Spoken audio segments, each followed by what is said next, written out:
திருப்பூர் மாவட்டம் பல்லடம் தொகுதி அதிமுக வேட்பாளர் KP பரமசிவம் கேத்தனூர் பகுதியில் தீவிர வாக்கு சேகரிப்பில் ஈடுபட்டார்.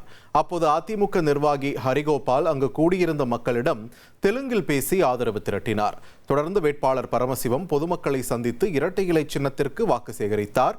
பின்னர் அப்பகுதியில் உள்ள கோவிலில் சுவாமி தரிசனம் செய்த அவருக்கு பொன்னாடை போர்த்தியும் ஆரத்தி எடுத்தும் பொதுமக்கள் உற்சாக வரவேற்பு அளித்தனர்.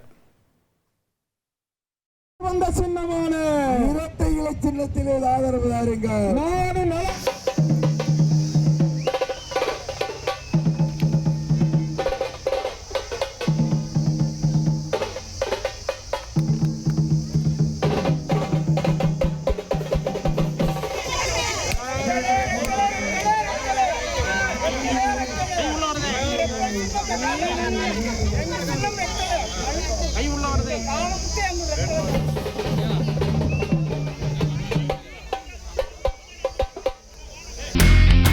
இனி செல்லும் இடமெல்லாம் செய்தி.